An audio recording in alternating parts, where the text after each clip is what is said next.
Hare Krishna. Good morning. Welcome to Make Japa Great Again. We're meditating, all of us, on Krishna's appearance because Janmashtami is on Wednesday and Srila Prabhupada's appearance day is the next day. Last year, Kurnath Prabhu pointed out, although some people say that Prabhupada's appearance day comes the day after Janmashtami, he feels that it comes 1 year ahead of Janmashtami, and that it gives us a year of preparation. As Prabhupada's given us the path to approach Krishna, and although we say Krishna appears on a particular day, the Bhagavatam says, Yata yavahito vanir darushve kvasvayonishu naneva bhati vishvama bhuteshu cha tata puman, which is the third verse counting backwards from the Divinity and Divine Service. Then, as fire pervades wood everywhere, Krishna pervades everything. He's always there. And Janmashtami means Krishna's coming out into our lives, being born in our hearts. And there's a process for that happening. It comes from the heart of a devotee, and then it's transferred to our hearts. Srila Prabhupada offered his heart to the world, going from place to place and displaying what it looks like to be connected to Krishna, and then showing the ways in which anybody else could also have that appearance of Krishna within their hearts. And it means the appearance of Krishna is the only nourishing factor that we have in our lives. Everything else is secondary or tertiary. It means that we get only a reflected amount from the material world, which means it's no nourishment at all unless it reminds us of Krishna. So in the Bhagavatam, we have in the 16th chapter, the first canto, a pertinent section for how nourishing it is to associate with Krishna. When Bhumi, the deity of earth in the form of a cow, is speaking to Dharma, the bull, who represents religion, and she mentions, or Dharma mentions, the qualities of Krishna. And it's a slightly long verse, but it's worth hearing. He says, in him reside 1, truthfulness, 2, cleanliness, 3, intolerance of another's unhappiness, 4, the power to control anger, 5, self-satisfaction, 6, straightforwardness, 7, steadiness of mind, 8, control of the sense organs, 9, responsibility, 10, equality, 11, tolerance, 12, equanimity, 13, faithfulness, 14, knowledge, 15, absence of sense enjoyment, 16, leadership, 17, chivalry, 18, influence, 19, the power to make everything possible, 20, the discharge of proper duty, 21, complete independence, 22, dexterity, 23, fullness of all beauty, 24, serenity, 25, kind-heartedness, 26, ingenuity, 27, gentility, 28, magnanimity, 29, determination, 30, perfection in all knowledge, 31, proper execution, 32, possession of all objects of enjoyment, 33, joyfulness, 34, immovability, 35, fidelity, 36, fame, 37, worship, 38, pridelessness, 39, being as the Supreme Personality of Godhead, and 40, eternity, and many other transcendental qualities which are eternally present and never to be separated from him. That personality of Godhead, the reservoir of all goodness and beauty, Lord Sri Krishna, has now closed his transcendental pastimes on the face of the earth. In his absence, the age of Kali has spread its influence everywhere. So I am sorry to see this condition of existence. And in his purport, Prabhupada says that he gives the example of the sun. He said, yet there are many who are unable to take advantage of the sun rays. Similarly, the Lord says that surrendering unto him is the guarantee for all protection from him, but unfortunate persons are unable to accept this proposition, and therefore they suffer from all material miseries. And he's pointing out that all of the qualities that are mentioned are available in Krishna. He's the reservoir of all these good qualities. So there's a way in which by chanting Krishna's name, remembering Krishna, we avail ourselves to all the qualities of Krishna and become spiritually nourished and completely full.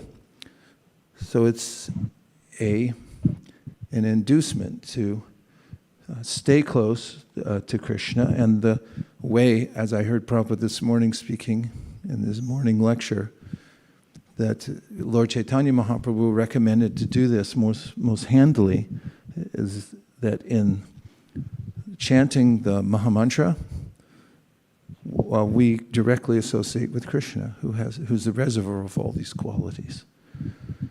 So Janmashtami is a reminder, and Krishna appears and we hear of his pastimes, Anugrahaya Bhaktanam Manusham Deham Ashrita, that he comes specifically for that, but it's also a reminder that he's always there with us, and we have to take advantage of his association by doing the work ourselves of remembering him very actively.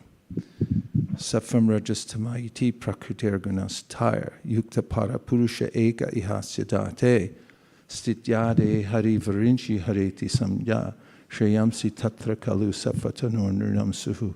That he is above all the modes of material nature, and one can attain the highest degree of benefit in life by meditating on Lord Vishnu.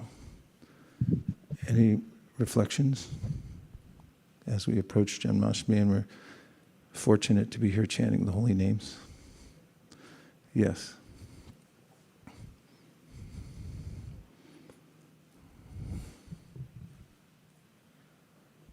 Sorry. Hare Krishna Guru Maharaj. Thank you for sharing this purport. When you were speaking each of the qualities, I was getting inspired and excited. How I wish I have some of that. How I wish I have some of that, and I am doomed. How will I ever have that kind of? And then when you said, if you chant the holy name, you would eventually get all these qualities. Oh, thanks. Thank you for giving me the path. That I can maybe attempt to get some of those by focusing on holy name. Thank you, Maharaj. Yeah, I remember the first time reading Bhagavad Gita, and when I got to the chapter Divine Demoniac Natures, and I was reading the divine qualities, that I had this experience. It was almost visceral, that by reading them I felt attracted to the qualities and thought, well, maybe just by hearing this I'm somehow getting a semblance of them. Yes. Hare Krishna Maharaj. Just on the same line, I was just thinking that there are so many programs, people sign up in the corporate world to even develop a part of one quality. And here is the solution that you get all the qualities in one simple method. So this is so amazing to see that we don't need to endure something different to acquire different things. Just focus on one thing, you get everything. Devavrata, nice point. Everyone knows that these virtues are desirable, but how to get them, how to actually I was change. just thinking about the juxtaposition now. Krishna possesses all these qualities, but the way Srila Bhaktivedanta Thakur praises, he names all the opposite ends of those qualities, how he feels he's full of all these negative qualities. So you were mentioning availing ourselves to those good qualities. I was thinking it begins with admitting the qualities which we currently have. Yeah, nice. Kennedy. Hare Krishna. When we were listing the qualities, it was this moment of realizing that if we can even recognize a little bit of one of those qualities in another person, then we can start really recognizing a little bit of Krishna in everyone. And there were so many qualities to choose from that it feels almost impossible not to see one of them in someone. That's a nice point. And it goes to the idea we've talked about before. Voltaire once said that when you're able to appreciate the qualities in others, then they become yours as well. When you're envious, that why should that person have that quality? I should have them. Only I should have that. They should go to hell. Then you're not able to imbibe the qualities. Welcome everyone who joined online on the Zoom. Thank you very much for being here. One more? Last one? Okay, Vaiśeṣika. Thank you, Guru Maharaj, for this nice verse. So I noted three qualities of Krishna: intolerance of others' unhappiness, the power to make everything possible, and proper execution. So it all, how it all related, like he is intolerant of another's unhappiness, and he has the power to make everything possible, and he does it in proper execution. So it was amazing. I think that's important since Malini just walked in. She'll appreciate those mystic powers for the marathon, right? If we do depend on Krishna, and he has that potency to make everything possible. As the last thought, in the Gita Mahatmya it says, Sarva Parishano Gavo Dugda Gopalanandana Parthavatsa Sudhir Bhokta Dugdam Gitam Mritam Mahat. And it compares the Bhagavad Gita to a cow. And it says Krishna's a cowherd boy. He's famous as a cowherd boy, so Krishna milks the cow of the Bhagavad Gita, and he feeds the milk to Arjuna, who's just like a calf, and everybody else as well, the calves lining up to get the milk from Mata. And so similarly, the ways that we approach Krishna, for instance, in chanting the holy name, we can remember that all the good qualities like milk's a miracle food, cow eats grass, milk comes out. So when we chant the holy name, we're like little calves, just trying to suckle something to take in the nourishment from the mother and develop these qualities with which we can increase our service more and more. Dear Harinam Prabhu, if you so desire, please give us the wherewithal to take advantage of your mercy. Om Tat Sat. Hare Krishna. Hare Krishna. I just have a few thoughts. That I was curious about the word ignorance. So I looked it up. And the preface or the prefix ig means without, and ignorance comes from gyan, which is cognate with the word know in English, K-N-O-W. For any third grader who's learning English, it's like, how can that be? K-N-O-W, no, it's because it comes from Sanskrit, gyan. And it means it's come about to mean that you're not embracing knowledge, ignorance, you're ignoring it, you're ignoring something. There is a source of knowledge or light, and then you bypass it or you leave it out. And then I was also thinking about the word ignominious, because I thought in my head maybe it's related, but not exactly. It comes from French to Latin. Nome means name, and ignominious, by some kind of strange Sunday rules, ig comes out ig again. Ignominious means without name. And it's also come to mean that you've got a bad name, or literally it says no name. So I was thinking about how personal the process of bhakti is. It's an acknowledgement of the personality from whom all these qualities come, from whom we emanate, from whom everyone emanates and everything. It's a repeated acknowledgement, yes, there is a person, and the person has a name. Otherwise, when we ignore the name, then we live in ignominy and in ignorance as well, because we're denying what should be obvious. It's logically obvious that there's a detailed existence we're involved with, and that there's someone behind it. As I said, just a couple thoughts. So let's have a few more reflections before we close. Yes, Kennedy.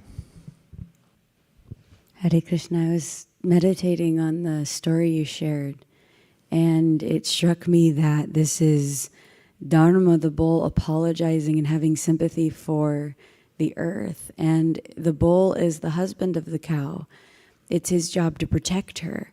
And yet in this yuga, he's down 3 legs. He's struggling, and yet all he can do is offer his sympathies. And, you know, if it's Dharma's job to protect the earth, then it's our job to use the mantra to uplift Dharma and help him in his duty to protect the earth.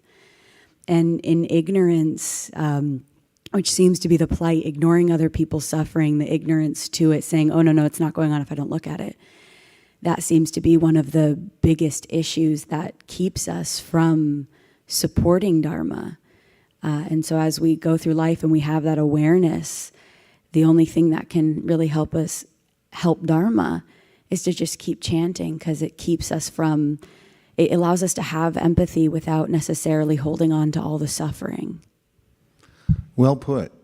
And that's really in context exactly what this section's about, is how to take advantage of the fact that Krishna extends himself through his name and other ways, through Bhagavatam as well, to fill the hole that's naturally come about by the ways in which Dharma has been diminished in the Kali Yuga. Nicely put. Unamas, we need a little community sharing, human interaction. Yes, Prabhu. Hare Krishna.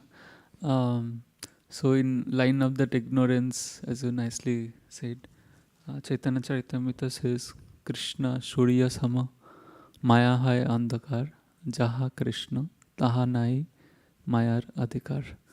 So Krishna is sun, and absence of Krishna is ignorance or Maya. So by inviting Krishna to appear in our heart, we can get rid of ignorance. I was also thinking how Srila Prabhupada, he celebrated Janmashtami on the cargo ship when no one was there, no celebration, but in his heart he is celebrating because he's fulfilling the mission of his Guru Maharaj, and he's feeling Krishna's presence and his Guru Maharaj, Bhakti Siddhanta Maharaj's presence. Wow, such nice points.